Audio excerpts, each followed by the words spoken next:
रघुचेतसाम् उदारे चरितारं तु वसुदैव कुटुम्बकम्। ॐ स्वस्ति न इन्द्रो वृद्धश्रवाः स्वस्ति न पूषा विश्ववेदाः स्वस्ति नस्तार्क्ष्यो अरिष्टनेमि स्वस्ति नो बृहस्पतिर्दधातु। ओम शांति शांति शांति।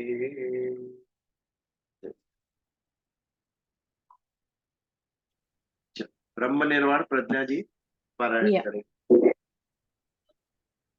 ओम श्री गणेशाय नमः। श्री कृष्ण भगवान पोते युधिष्ठिरने खुलासो करे छे के हूँ सौना पाप हरू छुं, सौना दुख हरू छुं, माटे हूँ हरी छुं। अने हरि बधायनुं पाप ने दुख हरवा छतां पण ई एकदम मधुर छे, એટલે હું મધુરાષ્ટકનું अधरम मधुरम वदनम मधुरम नयनम मधुरम हसितम मधुरम हृदयम मधुरम गमनम मधुरम मधुराधिपतेरखिलं मधुरम वचनं मधुरं चरितं मधुरं वसनं मधुरं वलितं मधुरं चलितं मधुरं भ्रमितं मधुरं मधुराधिपतेरखिलं मधुरम् वेणुर्मधुरो रेणुर्मधुर पाणिर्मधुर पादौ मधुर नृत्यं मधुरं सौख्यं मधुरं मधुराधिपतेरखिलं मधुरं गीतं मधुरं पीतं मधुरं भुक्तं मधुरं सुप्तं मधुरं रूपं मधुरं तिलकं मधुरं मधुराधिपतेरखिलं मधुरं करणं मधुरं तरणं मधुरं हरणं मधुरं रमणं मधुरं वमितं मधुरं शमितं मधुरं मधुराधिपतेरखिलं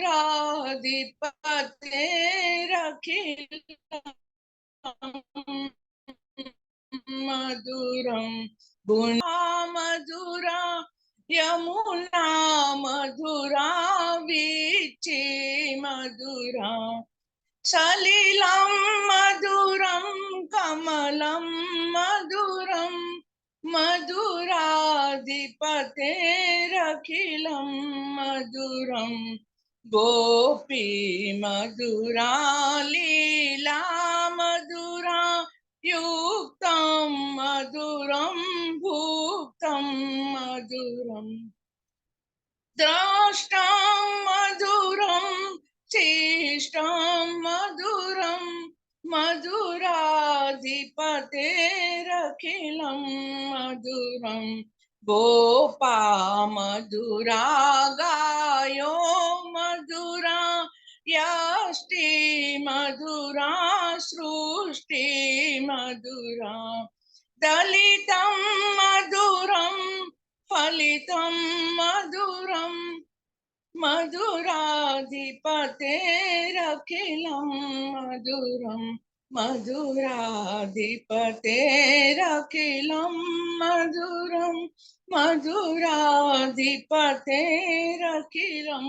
मधुरम् इति श्री वल्लभाचार्य विरचितं श्री मधुराष्टकं समाप्त। कृष्ण कन्हैया लाल की जय। खूब ज सरस नीताबेन, આનું માધુર્ય જ અલગ છે આ ભજનનું કઈ. ઘણા વખતથી ઈચ્છા હતી કે સત્સંગમાં આપણે આ ગાઈએ, આજે પૂર્ણ થઈ. ગુરુની ઈચ્છા પૂર્ણ કરવી પડે ને. Yes. બહુ જ મારું ફેવરેટ છે આ મધુરાષ્ટકમ. એનો રાગ પણ એટલો સરસ છે અને શબ્દો પણ એટલા મધુર. સરસ છે. ચાલો, મધુરાષ્ટકમ દ્વૈત ભક્તિથી અદ્વૈત તરફ આગળ વધીએ. પુષ્ટિ માર્ગે દ્વૈત ભક્તિ છે, સગુણ સાકાર ભક્તિ. આપણે ગુણોનું વર્ણન કર્યું મધુરાષ્ટકમ. ભગવાનના ગુણો કેટલા મધુર છે. વેદાંત અદ્વૈતવાદી છે, નિર્ગુણ નિરાકાર બંનેનો સ્વીકાર કર્યો છે આપણા હિન્દુ ધર્મે. તો ભગવદ ગીતા अध्याय 6 आत्म संयम योग, पिछली बार 27वें श्लोक पर विचार किया हमने. बहुत सुंदर श्लोक था. प्रशांत मनसम येनम योगिनम सुखमुत्तमम उपैति शांत रजसम ब्रह्मभूत कल्मषम. जब ब्रह्म में स्थित होते हैं तो सभी पापों का निवारण हो जाता है. संक्षिप्त में ये श्लोक फिर देखेंगे हम. पाप क्यों करता है व्यक्ति? पाप उससे तब होता है जब वो संसार से जुड़ता है. संसार से जुड़ता है तो संसार के त्रिगुण सत्व रज तम वृत्ति डेवलप करते हैं मनुष्य की.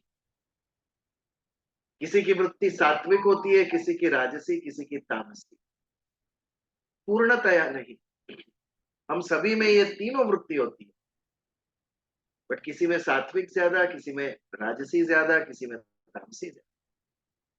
कुछ समय ऐसे आते जब हमारी सात्विक वृत्ति कम हो जाती है, तामसी बढ़ जाती है, तामसी कम हो जाती है, राजसी वृत्ति बढ़ जाती है.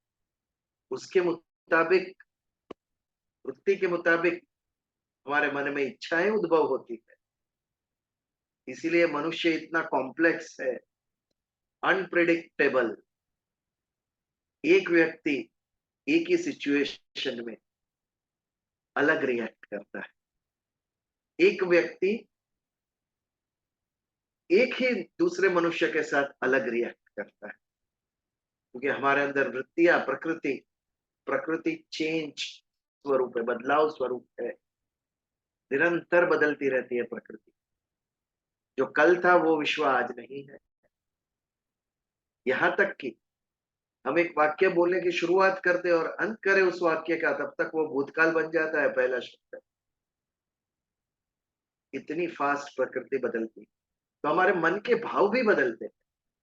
कभी सात्विक भाव उत्पन्न होते हैं, सबका अच्छा करे,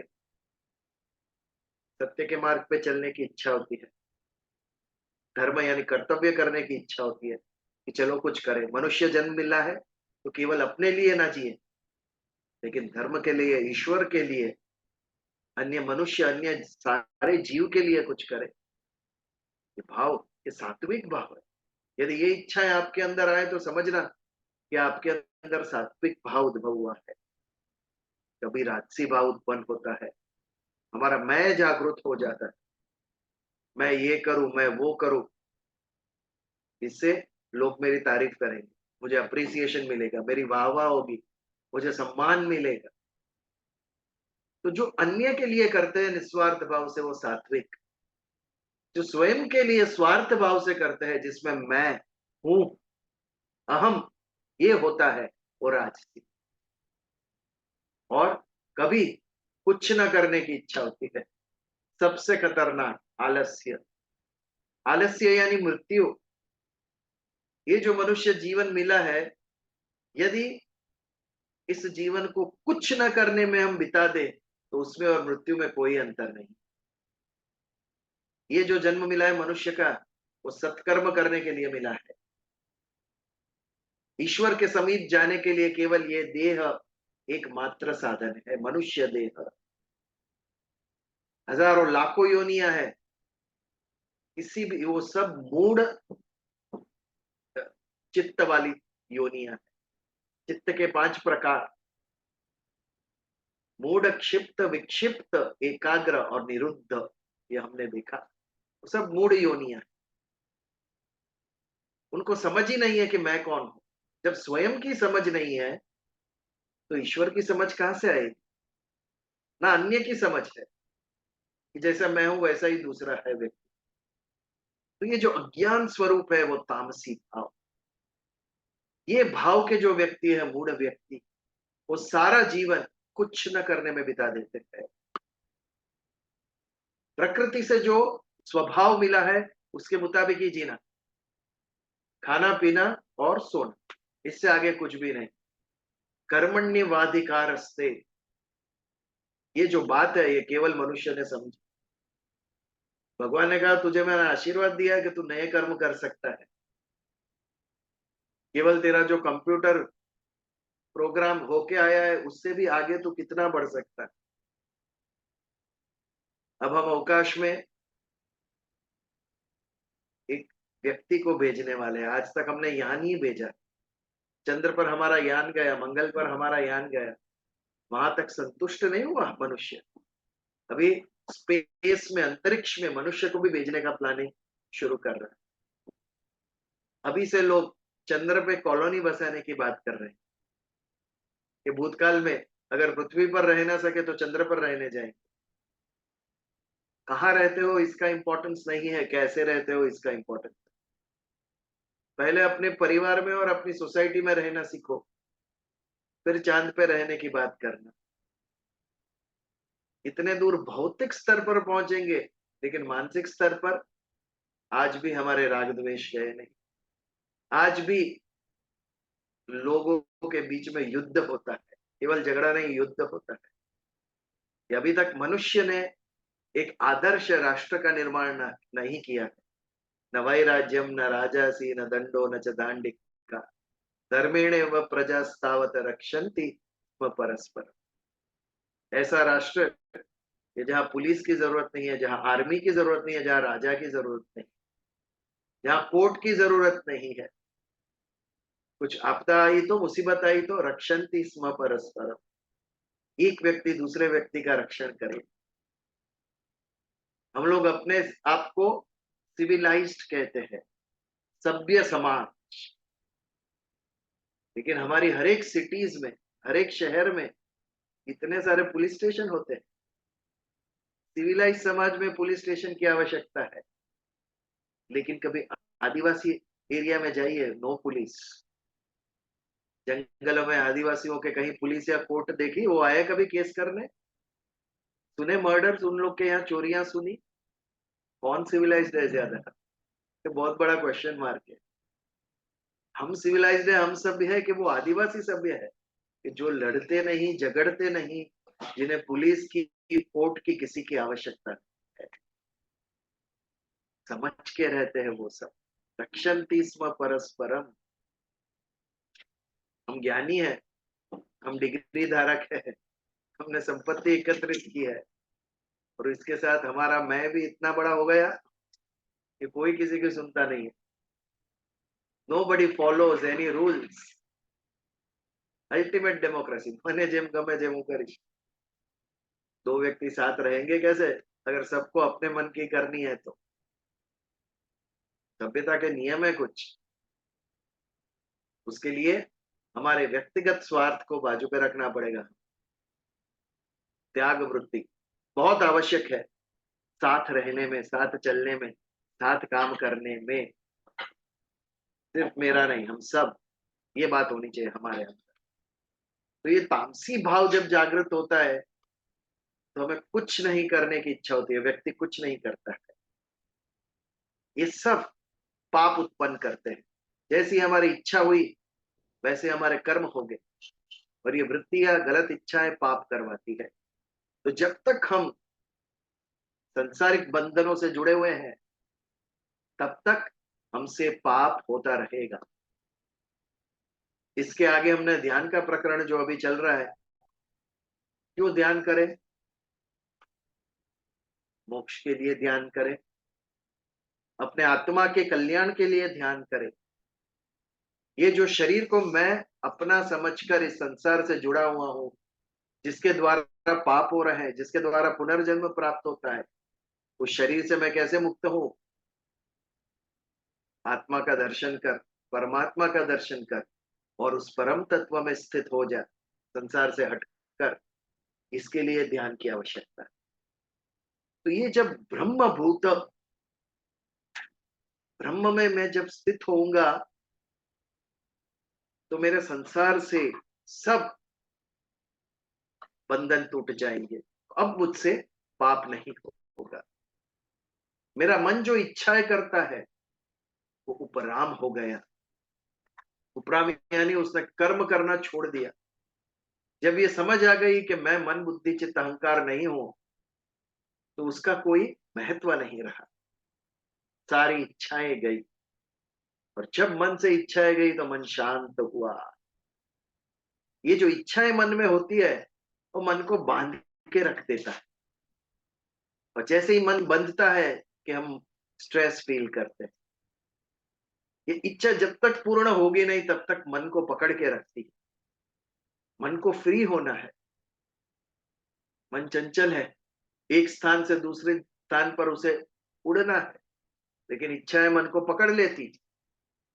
जब तक इच्छा पूर्ण नहीं होगी, मन अन्य जगह पे लग ही नहीं सकता है।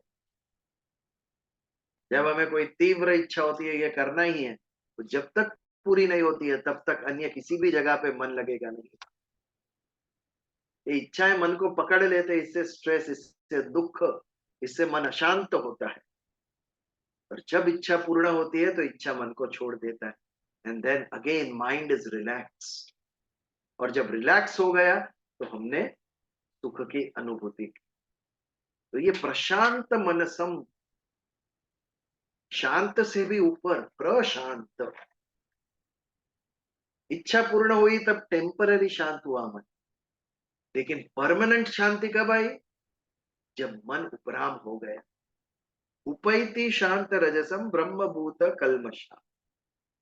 जो सात्विक सुख है, उससे भी ऊपर का सुख, उसकी अनुभूति ये कब हुई? जब ब्रह्म में स्थित हुए। ब्रह्म में कब स्थित हुए? जब संसार से, प्रकृति से हमारा संबंध टूटा, हमने महत्व देना बंद कर दी, हमें ज्ञान हुआ ये असत्य है, सत्य ब्रह्म है, ब्रह्म सत्य जगत मिथ्या। ये जब अनुभूति होती है, हम सब ने सुना है, हम सब ने समझा है, श्रद्धा है, इसके लिए मान रहे हैं कि ब्रह्म सत्य है और जगत मिथ्या है। फिर भी मन में प्रश्न होता है कि जगत मिथ्या कैसे है? मुझे दिख रहा है, ये बिल्डिंग्स दिख रहे हैं, ये पेड़ दिख रहे हैं, ये रास्ते, ये गाड़ियां दिख रही है, ये मिथ्या कैसे है? मेरी आंखों से दिख रहा है, कानों से सुन रहा है, वो मिथ्या कैसे होगा? It's state of mind. हम जिस अवस्था में है, उस अवस्था में हमें वो सत्य ही भास होता है। उसका चार अवस्था है: स्वप्न, सुषुप्त, जागृत और तुरीय अवस्था। सुषुप्त अवस्था यानी गाढ़ निद्रा। 12 बजे से 2 बजे तक इतनी गाढ़ निद्रा थी कि हमें पता ही नहीं क्या हो रहा है, हम कौन है। हमारा अहम था वो अविद्या में लीन हो गया है। लेकिन 2 बजे नींद थोड़ी कच्ची हुई और एक स्वप्न आया। स्वप्न के अंदर हमने एक भयानक राक्षस देखा, वो हमें मारने के लिए आ रहा है। हम भयभीत हो गए, पसीना हो गए और जोर से चिल्लाए। चिल्लाए तो नींद उड़ गई। क्यों चिल्लाए, क्यों डर गए? क्योंकि स्वप्न अवस्था में हमें वो राक्षस सत्य लगा, वो मुझे मारने आ रहा है। लेकिन जैसी स्वप्न अवस्था टूटी और जागृत अवस्था में आए, स्वप्न से ऊपर की अवस्था, जागृत अवस्था, जागृत अवस्था में आते ही हमें क्या पता चला कि वो तो भास मात्र था, इट वॉज नॉट सत्य। फिर वो राक्षस हमें डराएगा नहीं। तो ये जो जागृत अवस्था है, उससे भी ऊपर की अवस्था तुरीय अवस्था, जिसमें माइंड, बॉडी, स्पेस, कोई भी बंधन रहता नहीं है। यूनिवर्सल कॉन्शियसनेस के साथ इंडिविजुअल कॉन्शियसनेस एक हो जाती है। फिर हमारे लिए असाध्य कुछ भी नहीं रहता है। यहां बैठे बैठे तीनों काल, तीनों लोक, सभी जगह का हमें ज्ञान होता है, दर्शन होता है। वो समाधि अवस्था में तुरीय अवस्था प्राप्त होती है। वो सुपर कॉन्शियस तुरीय अवस्था में जब हम जाते हैं तो हमें ये जागृत अवस्था में जो विश्व की अनुभूति की थी वो भास मात्र दिखाई देता है। जैसे स्वप्न अवस्था जागृत होने पे भास मात्र है, it was not a reality, वैसे ही तुरीय अवस्था में जाने पर इस जागृत अवस्था में जो सृष्टि हम देख रहे थे वो भास मात्र हमें दिखाई देता, not a reality. But unfortunately हम वहां तक पहुंचे ही नहीं है। इसके लिए जगत सत्य ही दिख रहा है, क्योंकि आप जागृत अवस्था में ही हो, इससे ऊपर की अवस्था तक गए ही नहीं हो। शंकराचार्य ने जब ये कहा होगा, ऋषियों ने जब ये कहा होगा, तभी उन्होंने तुरीय अवस्था की अनुभूति की होगी। और वो सुपर कॉन्शियस अवस्था में ये जागृत कॉन्शियस अवस्था उन्हें टेम्पररी लगी होगी, मिथ्या, नॉट रियल, अनरियल, मिथ्या लगी होगी। इसके लिए उन्होंने कहा होगा ब्रह्म सत्य जगत मिथ्या। उस सुपर कॉन्शियस अवस्था में भी जो ब्रह्म है वो सत्य ही भास हुआ, उसका चैतन्य, पावर, एनर्जी जो सारे जड़ चेतन तत्व को शक्ति प्रदान करता है, जिसके बिना कोई भी पदार्थ टिक नहीं सकता है, जिसका नाश हो जाता है, जो आधार देता है हर एक पदार्थ को। हमारा शरीर भी एक पदार्थ, मस्तिष्क भी एक पदार्थ, कब तक काम करता है? जब तक वो चैतन्य है उसके अंदर। हमारे पार्ला के सत्संग स्थल में एक बायोलॉजी के टीचर आते हैं। उनको मैंने पूछा, ये जैसे ही मृत्यु होती है, रक्त क्या क्या होता है हमारे शरीर में जो घूमता है? उन्होंने कहा 5 से 10 मिनट में रक्त स्थिर हो जाता है, बॉडी ठंडा, रक्त स्थिर, जम जाता है।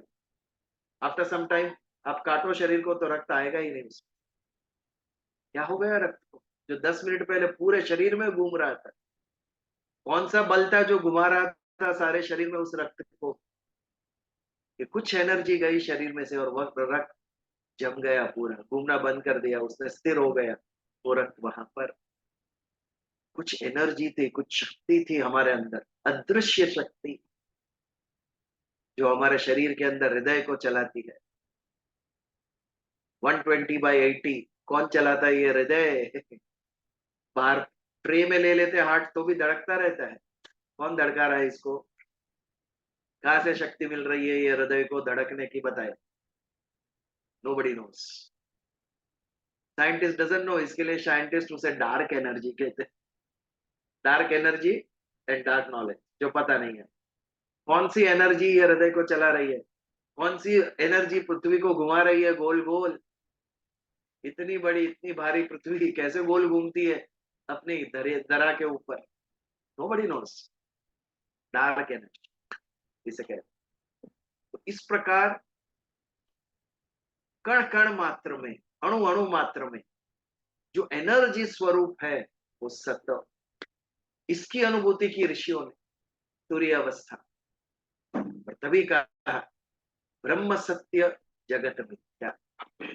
तो ये जो सत्य है, ब्रह्म है, जो है यानी सत्य, जो नहीं है वो असत्य, उसकी जिसने अनुभूति की वो प्रशांत मनस, उसको अभी मन बुद्धि चित्त की आवश्यकता नहीं, उससे ऊपर उठ गया। और तब जो अनुभूति हुई, आज तक हमने कौन से सुख की अनुभूति की है? सांसारिक सुख की अनुभूति की। दैवी सुख की तो अनुभूति हुई नहीं हमें। भगवान कहाँ मिला है किसी?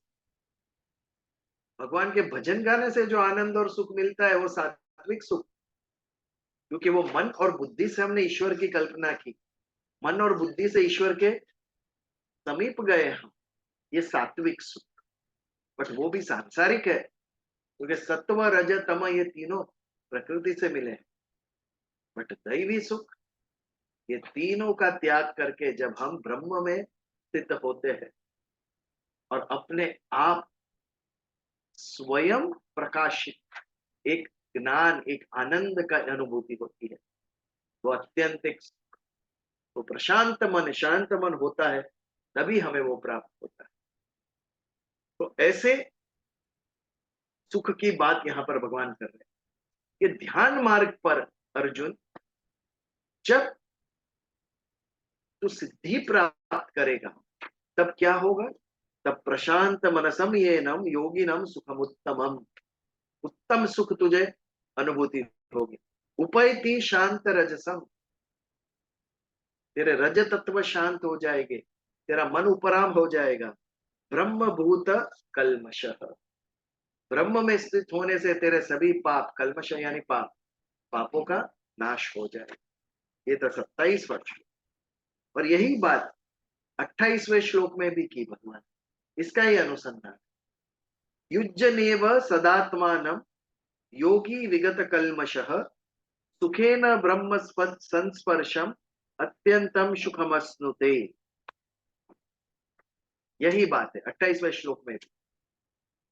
युज्यनेव सदात्मानं, तो सदा के लिए ये युज्यत यानी जुड़ा हुआ है।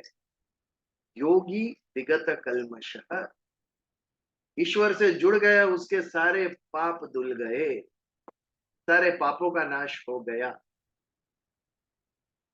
हमारे पापों का नाश होता नहीं है क्योंकि हम बहुत ही अल्प समय के लिए ईश्वर से जुड़े हुए हैं। जैसे ही आप संसार से जुड़ोगे, ये पाप पुण्य भी होता है, पाप भी होता है, दोनों होते हैं। जैसे जैसे आपकी वृत्ति बदलेगी, सात्विक वृत्ति आपके अंदर उद्भव हुई, पुण्य होगा आपसे।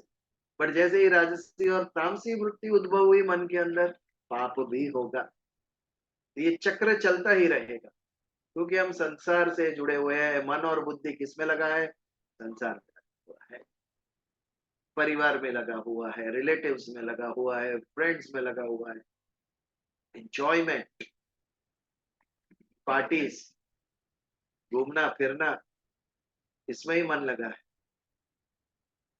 ये जब तक लगा रहेगा तब तक पाप और पुण्य हमसे होते ही रहेंगे। तब तक बेटा वापस पृथ्वी पे आना ही है, अर्जुन को कहते हैं। तो पृथ्वी से जुड़ा हुआ है, संसार से जुड़ा हुआ है, तो संसार तुझे खींच के वापस लेके आएगी। मुझसे जुड़ जा तो पृथ्वी वापस नहीं बुलाएगी तुझे। यद गत्वा न निवर्तन्ते तद्धाम परमम मम, मुझसे जुड़ जा तो मेरे धाम में मैं तुझे ले जाऊंगा। यद गत्वा न निवर्तन्ते, यद गत्वा, उस धाम में पहुंच गया तो वापस आना नहीं है वहां से, परम पद प्राप्त होगा। भगवान नारायण के समीप स्थान मिलेगा तुम्हें। वो कब होगा? जब नारायण से जुड़ेंगे तो नारायण के चरणों में स्थान मिलेगा। संसार से जुड़ेंगे तो संसार में वापस आना ही पड़ेगा। जैसे कर्म किए है वैसे शरीर धारण करेगी आप। अंत समय जो वासनाएं हमारे साथ है, आत्मा के साथ वासना, जैसे हवा गंध को एक जगह से दूसरी जगह लेके जाती है, स्मेल, फ्रेग्रेंस, हवा के साथ वो बहती है। कोई रूम में यदि परफ्यूम लगा के एंटर होता है, दरवाजे पे होता है और हमें पता चल जाता है कि अच्छी परफ्यूम की स्मेल आई। कैसे आई? वो हवा लेके आई। वैसे ही आत्मा जब ये शरीर का त्याग करके नया शरीर धारण करेगा तो उसके साथ वासनाएं जाएगी। आत्मा इज द कैरियर, वासनाओं को लेकर जाए और उस वासना के आधार पर नया शरीर प्राप्त होगा। इसके लिए हम श्लोक बोलते हैं ब्रह्म निर्वाण में, अंत काले च मामे व स्मरण मुक्तवा क्लेवरम। ये क्लेवर, ये शरीर त्याग करते वक्त मेरा स्मरण कर तो मेरे भाव को प्राप्त होगा, मोक्ष प्राप्त होगा। अंत समय में यदि मेरा तू भाव करेगा तो वासनाओं के जगह, इच्छाओं के जगह तो मुझे प्राप्त करेगा। तो युज्यनेवम सदात्मानम, सदा के लिए जो मेरे साथ जुड़ा हुआ है वो योगी, विगत कल्मश, उसके सब पाप धुल जाए। भगवान के साथ जुड़ गए तो कोई संसारिक इच्छा ही नहीं रही, संसारिक इच्छा ही नहीं है तो पाप कहां से होगा मुझसे? सभी पाप चले जाए। अगेन एंड अगेन भगवान कहते हैं, हम सुनते हैं, हम समझते हैं, हमें अच्छा भी लगता है, लेकिन हमसे होता नहीं। कितना कितनी बड़ी विटंबना है ये। हमें जो पसंद है, हमने जो समझा है, हमें जो सही लगता है, लेकिन होता नहीं है हमसे। ये प्रकृति कितनी प्रबल है, ये मन कितना प्रबल है। वो खींच के जाता कहाँ है? मनोरंजन, एंजॉयमेंट, एंटरटेनमेंट के प्रति खींच कर जाता है। इतना समझते हैं, फिर भी हमसे होता नहीं। इसके लिए आज के युग में कहाँ संत दिखते हैं? दिखाओ। कितने कम, कितने कम जो रियल संत है। ऋषि तो एक भी नहीं दिखता है, जीरो। कह सकते हो आप आज के काल में कोई ऋषि हुए? कोई नहीं। कुछ संत है real Sant.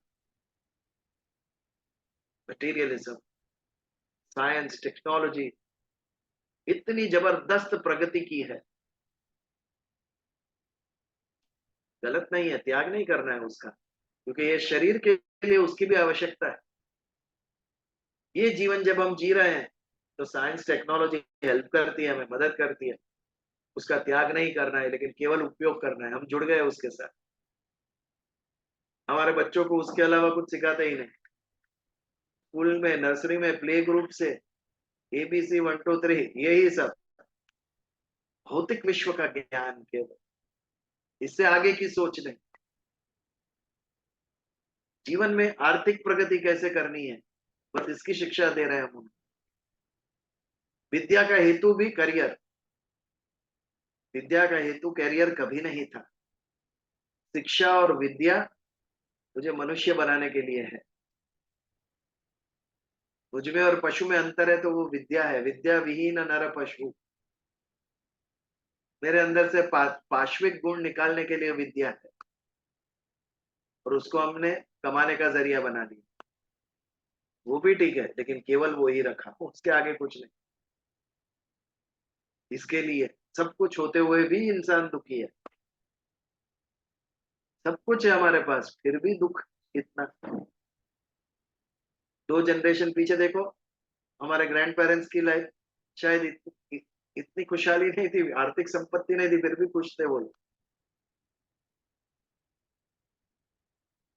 We have this capacity to create sorrow. दुख खड़े करते हैं हम अपने जीवन में, क्योंकि समझदारी से जीवन जीने की समझ हमारी चली गई। क्यों चली गई? क्योंकि उसके ऊपर विचार ही नहीं। विचार केवल मैथ साइंस के ऊपर हो रहा है। इसके लिए मेरे जीवन को कैसे मैं सुखी बनाऊं, कौन से विचार रखूं, कौन से विचारों का त्याग करूं। उदार चरितारम तु वसुधैव कुटुंबकम। उदारता होनी चाहिए। हमारा मन छोटा हो गया। ये मेरा, ये तुम्हारा, ये करने में हम लग गए। परिवार के अंदर भी, अन्य से तो भूल ही जाओ। विद इन फैमिली ऑल्सो, मेरा तुम्हारा। तो सारे विश्व को एक कुटुंब कैसे देखेंगे? परिवार को भी एक नहीं देख रहे हम। यहाँ पर तो सारे विश्व को एक देखने की बात। तो युज्यनेव सदात्मा नम योगी विगत कल्मष। जो योगी है उसके पाप गए, क्योंकि वो सदा ईश्वर से जुड़ा हुआ है। सुखे न ब्रह्म स्पर्शम अत्यंतम सुखम अश्नुते। ब्रह्म स्पर्श जब होगा तो सुखम अश्नुते। अश्नुते यानी प्राप्त होना। अत्यंत सुख प्राप्त करेगा। कब? जब ब्रह्म का स्पर्श होगा तब। ब्रह्म का स्पर्श इतनी बड़ी बात। यदि ब्रह्म का स्पर्श हो गया तो ये सारा विश्व तुच्छ लगेगा। संसार से आने वाले सभी सुख कोई महत्व नहीं रहेगा। इतना अत्यंतिक तेजस्वी सुख है वो ब्रह्म स्पर्श। तो ब्रह्म स्पर्श होगा कैसे? हम उसके नजदीक जाने के लिए हमारी तैयारी ही नहीं। मन छोटा है हमारा। जो सामने दिखता है उसी को सत्य समझ लिया हम। इससे ऊपर उठने का विचार ही नहीं कर रहे। मेरी आंखों के सामने, मेरे आजू बाजू में जो है वही सुख मैंने समझ लिया। उससे ऊपर उठने का, सोचने का कभी प्रयत्न ही नहीं किया, या किसी ने मुझे समझाने का प्रयत्न नहीं किया। ये कला, ये विद्या हमारे समाज से दूर हट गई है कि लोगों को लोक संग्रह, कर्मयोग में एक शब्द कहा था भगवान ने, लोक संग्रह। उन्मार्ग लोगों को उन्मार्ग से हटाकर सन्मार्ग पे ले जाना,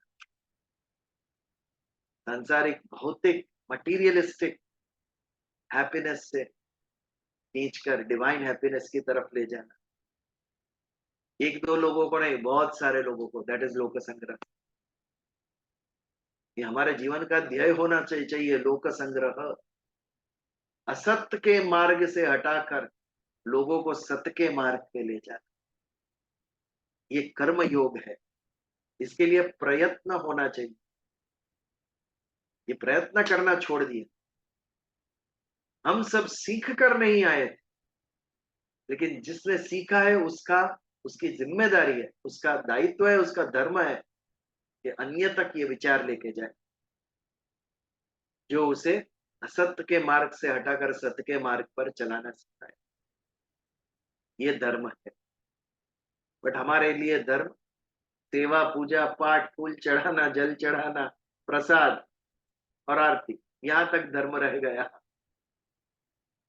दिस इज फर्स्ट है। ये बुरा है ऐसा मैं नहीं कहता, यहां से शुरुआत होनी चाहिए।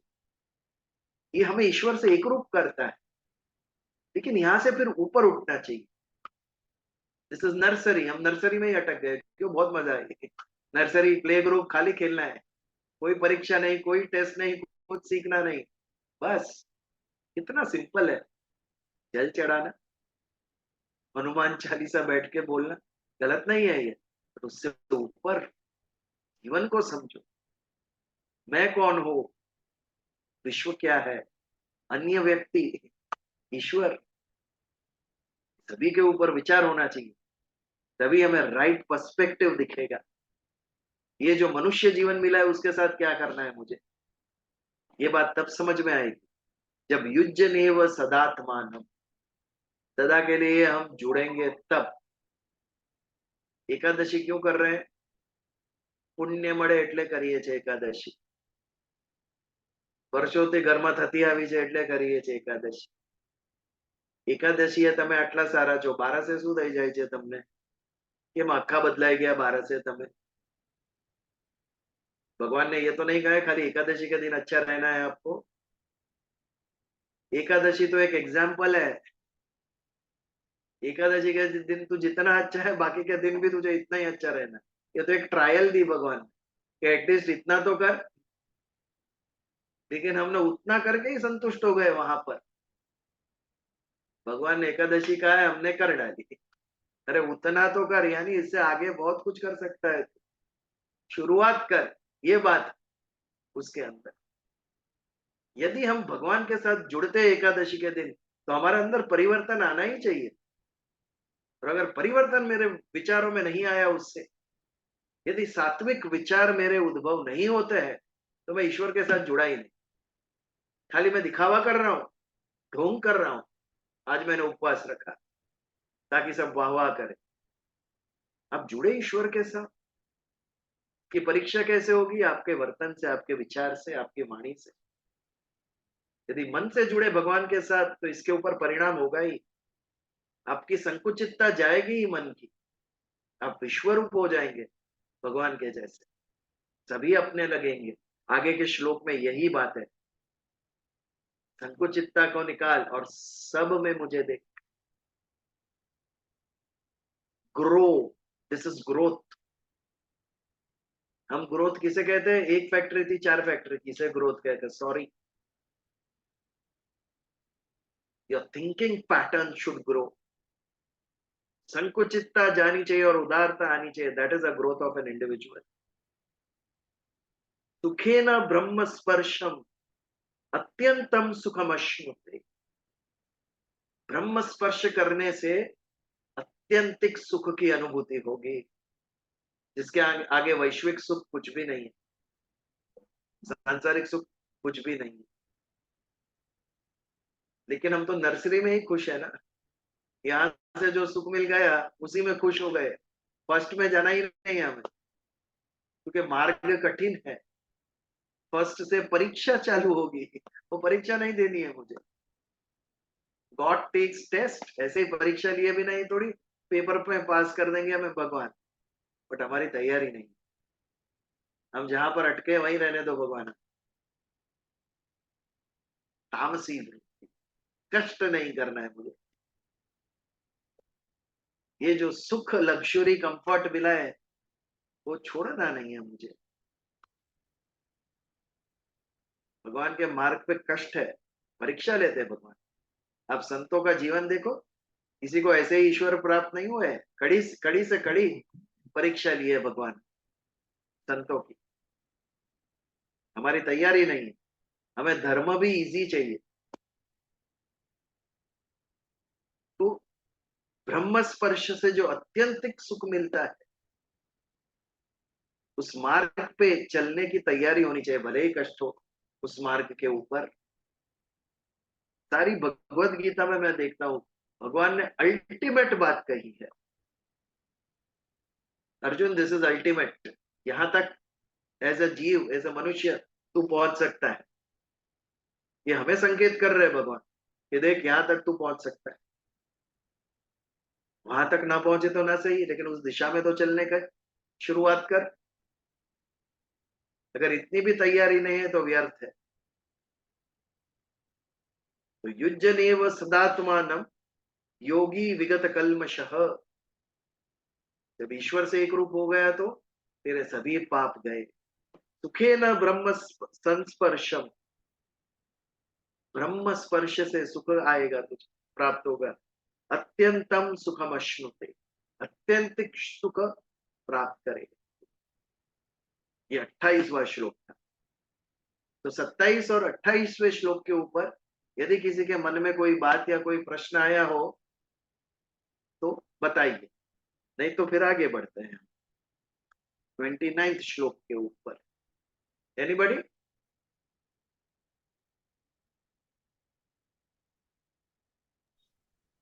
आई होप सब सुन रहे थे। जय श्री कृष्ण बिजलભાઈ। हाँ, जैसे સત્ય અને પરમ સત્ય ઉપર મેં એક સેન્ટેન્સ વાંચ્યું છે, એના માટે મારે તમને કહેવું છે। हाँ जरूर। સત્ય અને પરમ સત્ય એક મિનિટ, હિન્દીમાં કહી શકશો? કારણ કે નોન ગુજરાતીસ પણ છે આપણી સાથે। પહેલા હું જો ફાવે ગુજરાતી તો, નહીં તો વાંધો નહીં। ના ના પહેલા હું ગુજરાતી કહી દઉં, પછી તમને ટ્રાન્સલેશન હિન્દીમાં કરું। હા। સત્ય અને પરમ સત્ય માટે મોરારી બાપુએ લાસ્ટ મંથમાં આપણે અહીંયા NM કોલેજમાં કીધું હતું કે સત્ય અને પરમ સત્ય વચ્ચે એક પાતળી રેખા છે। સત્ય એટલે જ્યારે દશરથ રાજાએ રામને 14 વર્ષ વનમાં મોકલ્યો ત્યારે પ્રાણ જાય પણ વચન ન જાય, જે એને કૈકેયીને વચન આપેલું હતું એના માટે।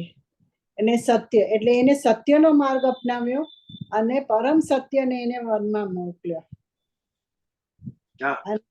અને જ્યારે કૃષ્ણ ભગવાનનો જન્મ થયો ત્યારે વાસુદેવે કંસને વચન આપ્યું હતું કે મારા જેટલા બી બાળકો થશે એ બધા હું તમને આપી દઈશ અને તમારે જે કરવું હોય એ રીતે। એટલે ત્યારે એને વાસુદેવે પરમ સત્યનો માર્ગ અપનાવ્યો, એટલે એને વચન તોડ્યું અને કૃષ્ણ ભગવાનને ગોકુલ મોકલી દીધા। આ બે જણ વચ્ચે જે પાતળી રેખા છે સત્ય અને પરમ સત્ય વચ્ચે, એ મોરારી બાપુએ કીધું છે। યુગ બદલાઈ ગયો હતો ને। હા, યુગ બદલે છે। યુગ બદલાતા ગયા એમ ધર્મ નબળો પડતો ગયો। તમે જો આ મેસેजेस આવતા હશે કે ત્રેતા યુગમાં રામ, સુર અને અસુર રાક્ષસો વચ્ચે યુદ્ધ થયું, જ્યારે દ્વાપર યુગમાં પરિવારની વચ્ચે યુદ્ધ થયું। તમારા જે મોરાલિટી હતી, એથિક્સ હતા, those were degraded with every passing યુગ। ધર્મ નબળો પડતો ગયો। કળિયુગમાં તો ખૂબ જ નબળો પડી ગયો છે ધર્મ। પણ આ જે તમે સત્યની જે વાત કરો છો ને, સત્ય ઇઝ ડિફરન્ટ, સત is different. Satya is truth, સત ઇઝ એક્ઝિસ્ટન્સ। કે જે પરમ એક્ઝિસ્ટન્સ નો અંતિમ જે ઓલું છે, આધાર છે, ધેટ ઇઝ સત। કે જે આખા વિશ્વમાં, આખા બ્રહ્માંડમાં ઉપસ્થિત છે એ સત। અને સત તરફ જે લઈ જાય ને આપણને એ સત્ય। સતતે ઇતિ સત્ય, એટલે આ જે ટ્રુથ, ઓનેસ્ટી, આ બધું સત્ય। પણ સત્યથી ઉપર સત, એ સત એટલે ઈશ્વર. એ સતને જ્યારે આપણે એક આકાર આપીએ, કૃષ્ણ, રામ, વિષ્ણુ, ત્યારે એને આપણે ઈશ્વર કર્યા, ભગવાન કર્યા. એ એનર્જીને આપણે એક આકાર આપ્યો. શેના માટે આકાર આપ્યો? કે આપણે એની ભક્તિ કરી શકીએ, એની સાથે જોડાવામાં આપણને મદદ કરે. કૃષ્ણનો જો આકાર જ ન હોય, એમની લીલા જ ન હોય, તો કૃષ્ણ સાથે એકરૂપ થવું કેટલું કઠણ થઈ છે. પણ બાળકૃષ્ણની લીલાઓ આંખ સામે આવે એટલે જો મનમાંથી બીજી બધા વિચારો હટી જાય અને કૃષ્ણમય થઈ જાય. It's a psychology. એટલા માટે આપણે આકાર આપ્યો. મૂર્તિ પૂજા જે આવી આપણા અંદર, એમાં કાંઈ ખોટું નથી. આપણને જો ભક્તિ એનાથી વધારે સારી રીતે થઈ શકતી હોય તો એમાં શું ખોટું છે? પણ આ બંને તત્વમાં ફરક છે. જ્યારે કથા, મોરારી બાપુ હોય કે ગમે તે હોય, એ બધા કથા કરી રહ્યા છે. અને જ્યારે તમે કથા કરો ને, ત્યારે એ તત્વ જ્ઞાનમાં જરાક છૂટછાટ લઈએ આપણે. કથાને રસપૂર્વક આપણે કહેવાની હોય છે. કથા સાંભળવાથી શું થાય છે? આપણને રસ ઉત્પન્ન થાય છે. કથાની અંદર 9 રસો. જ્યારે તત્વ જ્ઞાન, તમને કદાચ એમાં રસ નહીં મળે, બટ સત્ય પ્રાપ્ત થશે તત્વ જ્ઞાનથી. અલ્ટિમેટ ટ્રુથ ઇઝ તત્વ. આગળના 2 શ્લોકમાં એ તત્વ પર જ વાત આવશે. That is ultimate, that is truth, that is સત્ય. જેનો બૌદ્ધિક આધાર સ્ટ્રોંગ હશે, જેનું બુદ્ધિ તત્વ સ્ટ્રોંગ હશે, એને તત્વ જ્ઞાન અટ્રેક્ટ કરશે. ને જે માનસિક, ભાવુક, ઇમોશનલ વ્યક્તિ હશે, એને કથા અટ્રેક્ટ કરશે. આજે ભાગવત કથા 7-7 દિવસ લોકો સાંભળે છે, અને કેટલી વાર જીવનમાં તમે સાંભળી મને જણાવો. છતાં સાંભળવા જઈએ છે ને પાછી, કોઈ નવી વાત નથી એની. કારણ કે કથાની અંદર રસ છે, એટલે તમે અગેન એન્ડ અગેન એ સાંભળી શકો. ત્યારે તત્વ જ્ઞાન તમને સત્યની નજીક લઈ જાય છે. તમને જે ટ્રુથ છે એ સમજાય. That gives you intellectual happiness. એનાથી બોલું તમને ઇમોશનલ હેપીનેસ, માનસિક સુખ મળે છે, આમાં બૌદ્ધિક સુખ મળે છે. બંને આવશ્યક છે. બંનેનું બેલેન્સ થવું જોઈએ. ખાલી એક વસ્તુ રહેશે એનાથી જીવન અધૂરું રહેશે. જીવનને પૂર્ણ કરવું હશે તો તમારું મેન્ટલ હેપીનેસ અને ઇન્ટેલેક્ચ્યુઅલ હેપીનેસ બંનેનો સમન્વય કરવો પડશે. Anybody else? યાદ બોલો નીતિનભાઈ. એક નાની ક્વેરી હમણાં જે તમે કીધું એના પર કે આપણે રામ અથવા કૃષ્ણ અથવા શિવજી કે જે બી કઈ આકાર આપે છે, but I just have a small disagreement over there in the sense કે આકાર આપીએ છે એવું છે કે ભાઈ actually these people આ અવતાર થઈ ગયા છે. So if we say કે આપણે આકાર આપીએ છીએ and that is to increase our shraddha or whatever, so there is a little disagreement there. If you could explain to me. છે ને, રામ અને કૃષ્ણ એ અવતરણ થઈ ગયા. Correct. Already were there. Yeah. એ લોકોને આકાર આપવાની જરૂર નથી. પણ બાકી આપણા ઘણા દેવતાઓ એ જે શક્તિ સ્વરૂપ હતા, એનર્જી સ્વરૂપ, એ માણસને સમજાયું નહીં હોય. આટલું બધું પાણી ઉપરથી પડ્યું કેવી રીતે? ચોમાસામાં જયારે વરસાદ આવ્યો હશે ત્યારે આવી બધી ફિનોમેના સમજાય નહીં હોય, ત્યારે એમને લાગ્યું હશે કે આ કોઈક એક શક્તિ છે જે આ બધું કરી રહ્યું છે, પ્રકૃતિ જેને આપણે કહીએ. પછી એ શક્તિની પૂજા શરૂ થાય. કોકને એ શક્તિ નાગમાં દેખાય, નાગને પૂજનારા લોકો આવે. કોકને પશુઓમાં, કોકને પક્ષીઓમાં, કે આને લીધે આ થઈ છે. આ બધી શ્રદ્ધાઓ હતી. એટલે અલગ અલગ દેવતાઓને આકાર આપવામાં માંડ્યા. પણ જે અલ્ટિમેટ એનર્જી હતી, જે શક્તિ હતી, એને આપણે એક મૂર્તિ બનાવીએ સો દેટ વી કેન એની ઉપાસના થઈ શકે આપણા. ત્યાંથી સગુણ ભક્તિ શરૂ થાય જ્યારે આપણે મૂર્તિ પૂજા શરૂ કરી. છે નીતિનભાઈ? છે ત્યાં? Are you listening? Yeah. I got my answer. Ramakrishna તો 100% થઈ ગયા છે. પણ બીજલભાઈ, હા. જૈન ધર્મમાં જેમ દેરાસરવાસી ને સ્થાનકવાસી, તો એ લોકો તો મૂર્તિ પૂજક હોતા જ નથી હોતા. જે દેરાવાસી સ્થાનકવાસી હોય છે. દેરાવાસી જે હોય એ મૂર્તિ પૂજક હોય, અને જે બીજા હોય એ મૂર્તિ પૂજક ન હોય, તો એ Exactly. લોકોએ આકાર ન આપ્યો હોય તો પછી આપણામાં શું છે? નિર્ગુણ ભક્તિ શું છે? નિર્ગુણ નિરાકાર અદ્વૈતવાદ. જે શંકરાચાર્ય અદ્વૈતવાદની જે લઈને આવ્યા એ નિર્ગુણ નિરાકારવાદ છે, એમાં મૂર્તિ નથી. જ્યારે વલ્લભાચાર્ય, રામાનુજાચાર્ય આ જે બધા દ્વૈત ભક્તિ લઈને આવ્યા પુષ્ટિમાર્ગ, એમાં મૂર્તિ છે, મૂર્તિ પૂજા છે. આપણે બંને સ્વીકાર્યું. શું ફરક પડે છે એનાથી? અલ્ટિમેટ ધ્યેય શું છે? હું ઈશ્વરને મૂર્તિ સ્વરૂપે પૂજું કે અમૂર્ત સ્વરૂપે પૂજું, કઈ ફરક નથી પડતો. અલ્ટિમેટલી ઈશ્વર સુધી પહોંચવાનું આવશ્યક છે. આ ખાલી હવે તો સાધન છે. હાજી, સ્થાનકવાસી પણ હવે માને છે કે there is some energy, not કે મૂર્તિ નથી માનતા એ લોકો, પણ એનર્જી ને તો માને જ છે ને, એ તો કે છે જ એ ને. લોકો મહાવીર સ્વામીની એનર્જી પણ they believe કોઈ in પણ સ્વરૂપ આપો એને, એકમ એનર્જી ને માને છે. વિપ્રમ બહુધા વદંતી. એ એનર્જીને જે જ્ઞાની લોકોએ અલગ અલગ અલગ નામ આપ્યા. નામ આપ્યા છે. તમે સાઉથમાં જશો તો પાણીને કંઈક અલગ કહેવાય છે, આસામમાં જશો તો એને કંઈક અલગ કહેવાય છે, ગુજરાતમાં અલગ કહેવાય છે, પણ તત્વ એ જ છે. નામ 5 2 જ મિનિટ છે. એટલે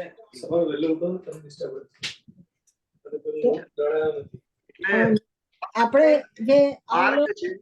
હાજી, અલૌકિક શક્તિ કહીએ છીએ, જેને વાઇટલ ફોર્સ, સાયન્સમાં એને વાઇટલ ફોર્સ કહેવામાં આવે છે, કે vital force we can not see. જ્યારે મેં હોમિયોપેથિક ભણ્યું તો એમાં વાઇટલ ફોર્સ જ મેઇન હોય છે. એમાં બી 3 ભાગ હોય છે, સોરાસ, સાયકોસિસ અને સિડિસિસ કરીને, કે જે આપણે રજત અને જે આપણે સાત્વિક કહીએ છીએ એ રીતે 3 પેરા પડે છે. તો એમાં જે વાઇટલ ફોર્સ એટલે કે જે આત્મબળ, આપણા શરીરની અંદર આત્મા, જ્યારે માણસ મૃત્યુ પામે છે ત્યારે એ આત્મા કઈ રીતે ક્યાં જાય છે આપણને નથી. ધેટ વાઇટલ ફોર્સ જે આપણા શરીરમાં હોય છે ને, એ આપણને બધું કરાવે છે. Exactly, exactly. બોડીની અંદર ઇન્ફેક્શન આવે ને વ્હાઇટ બ્લડ સેલ એની મેળે વધે છે. આ કોણે સમજાવ્યું? વ્હાઇટ બ્લડ સેલ ને વધ હવે નીકળ લડવા, બહારથી ઇન્ફેક્શન આવ્યું. આ કઈ એનર્જી છે? આ કયો ફોર્સ છે જે શ્વેત કણોને આટલા લાખોમાં ઉત્પન્ન કરી નાખે છે? આજે આપણને શરીર પર એક કાપો થયો હોય તો ડોક્ટર ખાલી દવા લગાવે છે, પણ રૂજ એની મેળે આવે છે. આ વાઇટલ ફોર્સ લઈ આવે છે. ડોક્ટર ખાલી ઇન્ફેક્શન થી બચવા એના માટે ઉપર પાટો બાંધે છે. બાકી બધું અંદરની તમારું અંદરનું હીલિંગ જે વાઇટલ ફોર્સ કરે છે, એ જ રીતે આપણા શરીર, આપણા ધર્મની અંદર આપણે આપણો અંદરનો વાઇટલ ફોર્સ આપણને હીલ કરવામાં, એટલે આપણને પરમ ધામ સુધી લઈ જવા માટે વાઇટલ ફોર્સને આપણે એક્ઝેક્ટલી. પણ એમાં અવરોધ શું થાય છે? તત્વ રજતમ, પ્રાકૃતિક આવરણો. એ આપણને આપણો જે મોસ્ટ વાઇટલ ફોર્સ છે, આપણું આત્મ તત્વ, એના સુધી પહોંચવા નથી દેતું. એ બધા આવરણો હટાવવા, એ જ ધ્યાન કયો, યોગ કયો, કર્મયોગ કયો, જ્ઞાન યોગ, આ બધું એ આવરણોને દૂર કરવું છે. જેવા આવરણ દૂર થશે કે આપણે આપણા આત્મ તત્વમાં સ્થિત થશું. That is the aim of તત્વજ્ઞાન, કે આપણને સત્ય સમજાવે, તું આ છે, આ નથી. ચાલો, સરસ. બીજું કઈ? કે આપણો સમય થઈ ગયો છે, પણ સરસ ચર્ચા થઈ. ધીસ ઇઝ રિયલ તત્વજ્ઞાન. આવી ચર્ચાઓ થવી. તો પ્રાર્થના કરીએ. આજે નવા શ્લોકની શરૂઆત નથી કરતા આપણે, સમય થઈ ગયો છે, એટલે આવતા મંગળવારે આ વિષય કન્ટિન્યુ કરશે. પ્રાર્થના કરીએ. કરચરણ કૃતમ વાક કાયાજમ કર્મજમ વા શ્રવણનયનમ જ વા માનસ વા પરાદમ વિહિતમ વિહિતમ વા સર્વમેતત ક્ષમસ્વ. જય જય જય કરુણાબ્દે શ્રી મહાદેવ શંભો. ઓમ શાંતિ શાંતિ શાંતિ. જય શ્રી કૃષ્ણ. જય શ્રી કૃષ્ણ. જય શ્રી કૃષ્ણ. જય શ્રી કૃષ્ણ. જય શ્રી કૃષ્ણ. જય શ્રી કૃષ્ણ.